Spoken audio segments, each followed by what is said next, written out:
Hi guys, welcome to my channel tribal village traveller. Guys, ఈ రోజైతే నేను రాయగఢకి అయితే చిన్న పని మీద అయితే బయలుదేరుతున్నాను. వెళ్ళే దారిలో అయితే పంట పొలాలతో ప్రకృతి అందాలు అయితే చాలా అందంగా అయితే కనిపిస్తాయి. అందుకే ఈ వీడియో అయితే రికార్డ్ అయితే చేస్తున్నాను. చూడండి గాయ్స్, నా వెనకాల లొకేషన్ అయితే ఎంతో అందంగా ఉందో కదా. ఎక్కువ నేచర్ ఇష్టమయ్యే వాళ్ళైతే తప్పకుండా ఈ వీడియో చివరి దాకా చూడడానికి ట్రై చేయండి. మా అన్నయ్య వాళ్ళైతే ఇంకా రాలేదు. అన్నయ్య వాళ్ళ కోసం అయితే వెయిటింగ్ అయితే చేస్తున్నాను. అలాగే ఈ వీడియో నచ్చితే ప్లీజ్ ఒక లైక్ చేయండి గాయ్స్. ఫైనల్ గా హైవే ఎక్కేసరికి వీడియో అయితే రికార్డ్ చేయడం స్టార్ట్ చేశాను. డ్రైవింగ్ చేస్తున్నాడు అయితే మా అన్నయ్య, మధ్యలోనైతే నా ఫ్రెండ్. మా అన్నయ్య అయితే స్పీడ్ గా డ్రైవ్ చేసేస్తున్నాడు. అందుకనే వీడియో అయితే స్టెబిలైజేషన్ లేకుండా అయితే వస్తుంది. గాయ్స్, ఇప్పుడు బ్యాక్ కెమెరా నుంచి అయితే ప్రకృతి అందాలైతే చూసేద్దాం. అలాగే ఈ వీడియో నచ్చితే లైక్ చేసి సబ్స్క్రైబ్ చేయండి. వీడియో చూస్తున్నారు కానీ లైక్ చేయట్లేదు, ప్లీజ్ లైక్ చేయండి.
ఫైనల్గా రాయగడ వ్యూ అయితే చూడండి ఎంత బాగుందో కదా.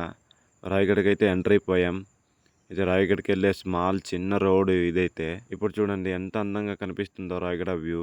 గాయ్స్, ఈ వ్యూస్ అన్ని కనిపించాలంటే హైవే నుంచి కాకుండా షార్ట్ కట్ రోడ్ నుంచి రావాలి. అప్పుడే ఈ అందమైన లొకేషన్స్ కనిపిస్తాయి. రాయగడకి అయితే ఎంటర్ అయిపోయాము. రైట్ సైడ్ చూడండి చాలా అందంగా అయితే కనిపిస్తుంది లొకేషన్. అలాగే లెఫ్ట్ సైడ్ అయితే మన ఏరియా నుంచి వస్తున్నప్పుడు కనిపించే పెట్రోల్ బంకు. గాయ్స్, వీడియో అయితే ఇంతటితో ముగిస్తున్నాను. ప్లీజ్ గాయ్స్, నా ఛానల్ కొత్తగా లైక్ చేసి సబ్స్క్రైబ్ చేయండి గాయ్స్. మరో వీడియోతో కలుసుకుందాం.